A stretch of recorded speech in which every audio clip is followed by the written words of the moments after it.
The Boston Bruins look like a shell of their former self. And to answer the question, what is wrong with the Boston Bruins, I need to take a deep dive into management, coaching, and player personnel. I'm going to provide you with all the information I can find, give my thoughts, but I'm also going to want to hear from you. What do you think is wrong with the Boston Bruins? So buckle up, Bruins fans. I'm here to give you the latest info on your beloved Boston Bruins. If you've been liking my Bruins content, please leave me a like and subscribe. If you've already done so, thank you, and let's get into it. Going into this season, we saw the Boston Bruins get bigger, and we thought better. They traded Linus Ullmark for Jonas Korpisalo and Mark Kostelek. They signed the likes of Elias Lindholm, Nikita Zadorov, and Cole Koepke, and in the end, Tyler Johnson. They became the biggest team in the NHL overnight, and some fans rejoiced. The big bad Bruins are back, and people should watch out. I too fell prey to this, and I was thinking, wow, the Bruins are going to be tough to play against. Besides Ullmark, the biggest name they lost was Jake DeBrusk, who played a very streaky game, but did provide speed and scoring touch, which they miss. The players they got did not provide speed or scoring touch, but we were told they play Boston Bruins hockey. This is how the Boston Bruins team has been built, and that falls on management for building it that way. The Bruins are being outskated every game, rarely first on the puck. Their forecheck is almost non-existent, and teams provide the littlest amount of pressure on their forecheck, and they win the puck battle 9 times out of 10 against this Bruins team this season. This falls on the players because, frankly, their effort levels don't seem to be there all the time because I'm not seeing them compete. The Bruins special teams are the worst in the league, and that falls on the responsibility of the coaching staff. David Pastrnak is literally the only offensive weapon at this point, along with Marchand, but Pastrnak is at least contributing. In 18 games, David Pastrnak has 8 goals and 7 assists for 17 points. Marchand ranks second on the team with 13 points, but then we get a huge drop-off when comparing to Pastrnak because Elias Lindholm is third with 9 points. They have no secondary scoring on this hockey club, and they spend far too much time in the penalty box. Nikita Zadorov has 46 minutes in penalties and leads the league, and his defense partner in Charlie McAvoy has 20 minutes. You can sense their frustration on the ice. Boston Bruins hockey used to mean the Bruins would grind teams down defensively to make them make mistakes, and when they did, they would capitalize on them and score. They would out-hit, outwork, and outskate every team, no matter who they played against.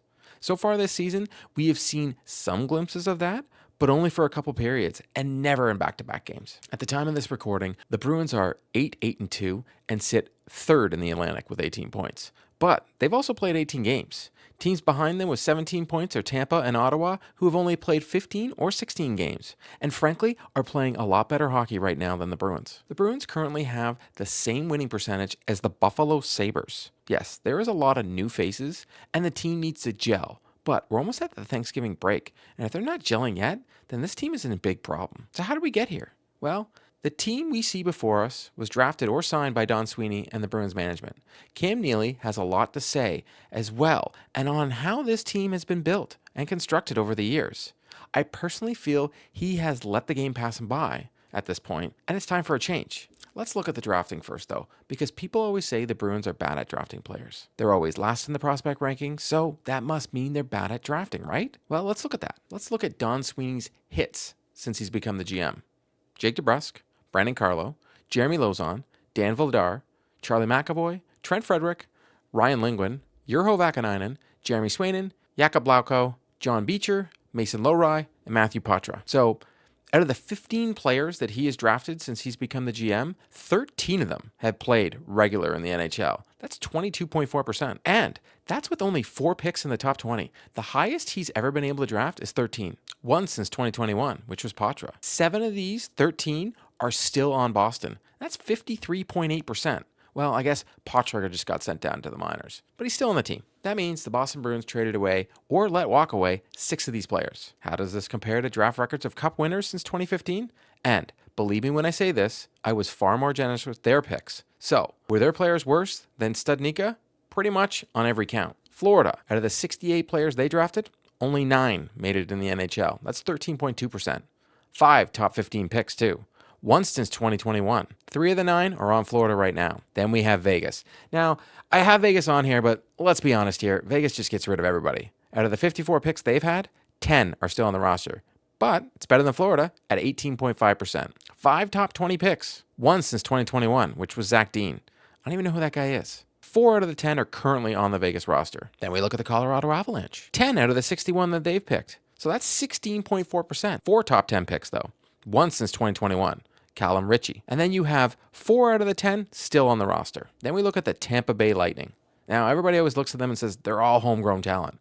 And some of their studs are. Let's be honest here. 9 out of the 73 made it into the NHL, though, that they picked. That's 12.3%. 1 top 20 pick. 0 since 2021. 2 are still on Tampa. St. Louis. 12 out of 66. That's 18.2%. 3 top 20 picks. 1 since 2021. And then 8 out of 12 are still on St. Louis. Now, I really like that number. 8 out of 12, that's a pretty good number. Then we look at Washington, who's been playing a lot better this year. They've had 58 picks. 11 of them made it to the NHL. 19%. 3 top 20 picks. 2 since 2021. If you count 2 since 2021. 6 out of 11, still on Washington. Then we look at Pittsburgh. Now, Pittsburgh kind of sucks really bad right now, but they did win a bunch of cups since Sweeney's been GM of the Bruins. They've done 52 picks. Only 6 kind of made the NHL. That's 11.5%. That's really bad. One top 20 pick. Picked 21st twice. 0 since 2021. 2 out of the 6 still on Pittsburgh. So none of those are really close. But the Hawks surely must be better, right? All the picks they've had? Nope. Chicago, 12 out of 85. That's 14%. 9 top 20 picks. 5 top 10 picks. 2 since 2021. God, they picked Connor Bedard. 7 out of those 12 still in Chicago. So you hear all this and you say, why are they bad? Well, the players they draft are always late rounders because they trade away their picks and are more destined for bottom 6 roles. They reach a lot in the draft as well. And I'm talking about Trent Frederick and the 2015 draft. They do very well in late rounds and find gems like Brandon Carlo. Jake DeBrusk was a bad asset management because you fire a coach for him and then you let him walk the following year to sign a defenseman and don't replace his scoring. I look at these stats and think, imagine they had these picks and didn't trade them away. Think of the players they would have right now. Think of the assets. It tells me they'd have a lot better team than we see right now and wouldn't always try and do patchwork by signing players and making trades. The core pieces of Pastrnak, McAvoy, Marchand, and Swayman should be enough, but they aren't. The Bruins are stuck in a system of trying to be other teams every season. They made the changes they made this offseason to compete with the Florida Panthers, but neglected to get any scoring or speed, which Florida has aplenty. Don't kid yourself, though, as drafting isn't all Sweeney, and their scouting staff deserves a lot of credit. If it was up to Sweeney, Charlie McAvoy would never have been drafted, and they would have selected Dante Fabro instead. Now, if I mention the notable players that got drafted with their picks, well, that might change some fans' perspective, but I truly couldn't find many examples besides this one bad one. And honestly, do we even think the Bruins would have made this choice? But you know what? We look at it, this one really hurts. The Bruins traded their 5th round pick in 2015 the NHL entry draft to the Minnesota Wild in exchange for a 5th round pick in the 2016 NHL entry draft. That trade-off became Kirill Kaprizov for Cameron Clark. In other words, this was a big loss for the Bruins. But I look at all the other picks that they traded away, and those teams really didn't take any player of notice. And I honestly think about it and say, if Don Sweeney had it and the scouting staff, they probably would have took a pretty good player with those picks. To be honest, though, the other picks, they haven't turned into much. And I'm not going to go down the road of who they could have picked at the draft because that would truly drive me insane. And you could say that about any team. It's easy to go look at the 2015 draft and be like, well, they could have had this player. They could have got this player. Heck, I used to want them to take Robert Thomas way back in the day. There's a lot of things. It happens. It happens to every team. I just gave you the stats. Doesn't matter where you are in the draft, you still can get duds. So drafting isn't bad, and neither is development. It's just they don't draft high enough to get to top-end talent, and when they do, they usually take a guy who ends up being a bottom-pairing D or a bottom-6 forward, and then 9 times out of 10 is currently going to university in the Boston area. So Don and his team have kind of done okay, but let's look at the trades and free agent signings that him and Cam have made. Par Lindholm. The 4th line signing was not so good. Lindholm played the first year of his 2-year deal in Boston and scored 3 goals. He played 1 game for Boston the following year and Lanley left for Sweden. But Ritchie signed a 1-year, $900,000 contract with Boston in July of 2019 and scored a goal in the season opener against Dallas. He scored 1 more goal, played in just 27 games with the Bruins. The Ritchie brother will forever be the signing that has Cam's fingerprints all over it. Nick Foligno. We all loved Uncle Nicky. He signed for a 2-year at a cap hit of $3.8 million to bring some grit and physicality to the Boston Bruins' bottom 6. It was essentially a major disappointment as Foligno scored just 2 goals and looked overmatched. He scored 12 goals in 2 seasons for Boston. He was great in the locker room, but provided very little on the ice. John Moore. Sweeney signed Moore to a head-scratching 5-year deal with $2.75 million. The defenseman was brought in because of his skating ability and did not pan out. Injuries were a factor, and the team eventually included him in a deal that brought us Hampus Lindholm, so you know what? Don't mind the more signing. Matt Bolesky. In the postseason, Bolesky burst on the scene with Anaheim, scoring 8 goals after posting 22 in the regular season. Sweeney was just hired as a general manager and wanted to make a splash. The signing was a bust. Bolesky scored 15 goals in 2015-16, but managed just 3 over 63 games the next season and a half. He was then dealt to the New York Rangers as part of the Rick Nash deal. Bolesky was 100% Cam, thinking the Bruins needed to get tough. David Backes. In July 2016, the Bruins signed Backes to a 5-year deal, $30 million.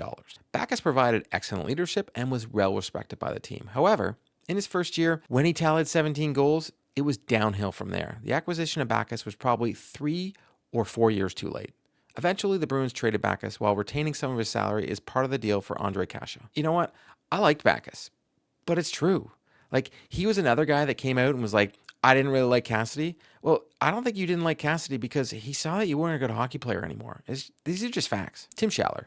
In July of 2016, Sweeney made an excellent addition to the Bruins' bottom six with the signing of the forward Tim Schaller to a 1-year, $600,000 deal. Schaller would stabilize the Bruins' fourth line with 7 goals that season and a playoff goal as well. The Bruins decided to sign Schaller again to a 1-year deal, $775,000, and would provide dividends again as Schaller potted 12 goals in 2017-2018. Like, he was a pretty good player. Riley Nash. Nash was signed in July of 2016 as another good bottom six option. Nash became a good checking center with some offensive production and penalty killing ability. His contract was reasonable at 2 years at $900,000 average. Nash would total 58 points over his 2 seasons with Boston. Honestly, he was kind of the one that I wish never left. Yaroslav Halak. We all love Halak, one of Sweeney's better free agent signings. Halak signed a 2-year deal at $5.5 million in Boston in July of 2018. Halak was a solid backup for Tuukka Rask and was 49, 23, and 14 with a .918 save percentage over 3 seasons with the Bruins. He was fantastic. They truly have done a great job in signing goalies. His best free agent signing and the second highest valued contract was for Linus Ullmark. Ullmark signed a 4-year, $20 million contract on July 28, 2021. At the time, again, fans, media alike, weren't sold on the signing. A goalie from Buffalo for how much? The Ullmark signing turned out much better than expected as Ullmark won the Vezina in 2022-23 as the best goalie in the NHL. Those are some examples of good and bad free agent signings, but let's look at some of the good trades.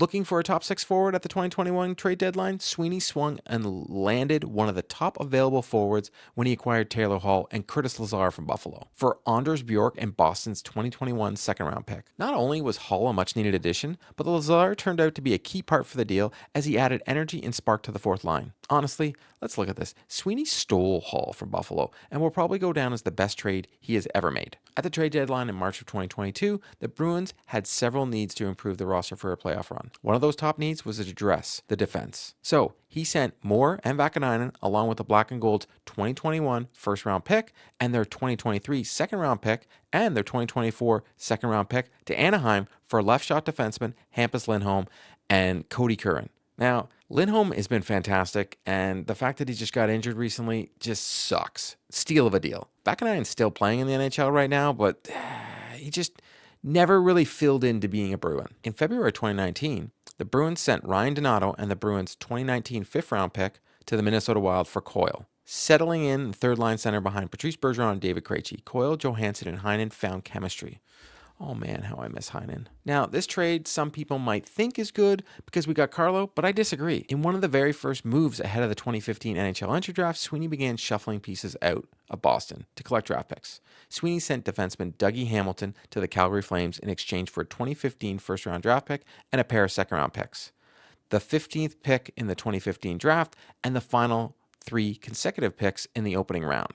Sweeney selected forwards Zach Senyshyn. The trade did not work out as Senyshyn spent most of his time in the Bruins organization with the Providence Bruins in the American Hockey League. Yes, Carlo has been a great career, but Hamilton is just a better player. His trades haven't been all great, but they really haven't been that bad. He worked with what he had, and he prolonged the window with Bergeron and Krejci. But I feel he did wait too long to fill the cupboard after they left. Last year, I truly think that's when they started shuffling the deck and bringing in some other players, and definitely some prospects and picks. Right now, the core is McAvoy, Marchand, Pasternak, and now Swayman. He surrounded them with pieces, but did he do that because of last year when they did well after Bergeron and Krejci left? Lindholm's signing was okay, but he isn't a true number 1 center, which they need. He let Heinen and DeBrusk walk and replaced them with Jones, Tufte, and Koepke. which isn't close and not at all the same. The offseason was unlike any offseason Sweeney has ever done, and it made moves that he normally doesn't do. Sure, he traded Heinen for Ritchie once, but I always felt that was Cam's move and not his.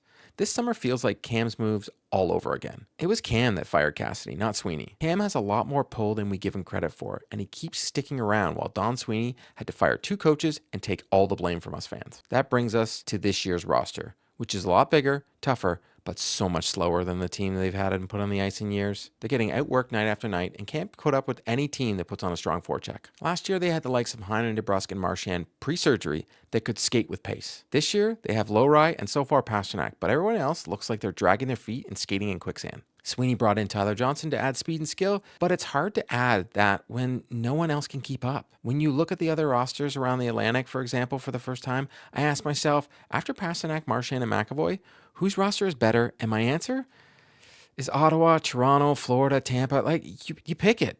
They have more speed, they have more skill and pace. The Bruins team just can't compete right now. And why is that? They're pretty much the same team from last year, minus DeBrusk and Heinen. And they added Lindholm and Zadorov. Well, for starters, Marchand and Father Time are a thing. And for the first time in his career, he looks like a guy who's coming off 3 surgeries. Pasternak admits he had an injury this offseason, so he had a slow start to the year and looked terrible in the preseason. Their start has a lot to do with those 2 guys. They're what makes this Bruins team tick. And I don't think they're 100% even now, but Pasternak looks closer than Marchand does. We all see it. Marchand isn't the same player we know and love. He isn't going into the dirty airs, and in fact, he's shying away from it. Until he starts playing like we know he can, even at his age, they're going to have a hard time generating anything from this forward group because he's their leader and their captain. He sets the example on the ice. You look at their defense and you see McAvoy struggling for the first time in his career, with a deep partner in Zadorov that looks lost at times. Zadorov looks like he's having a hard time learning the Boston Bruins system, constantly backing into the netminder and screening them and getting caught in bad positions and then taking a penalty because of it. Without McAvoy and Zadorov going in the defense isn't going anywhere, as they play the most of anybody on the team. And with Lindholm out, they have to be the drivers on the ice. If they can't find their game, the Bruins have no chance because their defense is what's causing the PK to be the worst in years. This leads me to the coach, who right now is the whipping boy by the media, and I get it. It's always easy to blame the coach in the NHL. The coach is always the first to go, and the other night when I saw the video of Cam that joined the team on the road trip in St. Louis, I knew that they had lost that game. Montgomery might have been fired. They may be in a playoff spot, but expectations for this team going into the season were high. The PK and power play are all on the coaching staff and no one else. I don't think this team has given up on their coach because they could have thrown in the towel and got him fired the other night against St. Louis, but they battled back. Sometimes, though, the voice gets stale, and you can see some cracks in Montgomery's armor. He's starting to do things that are uncharacteristic of himself. Montgomery is a player's coach, so benching and yelling at guys on the bench is showing his stress. His constant line mixing can't be sitting well with the players. When Marchand had to stick up for Montgomery the other day with the media, you know it's becoming a thing. Montgomery is doing this because he must feel he's out of options, and he's fighting for his job. I'm truly not saying this is all Montgomery, but if he can't figure out a way to get the special teams back on track, he won't be there long. This is the thing.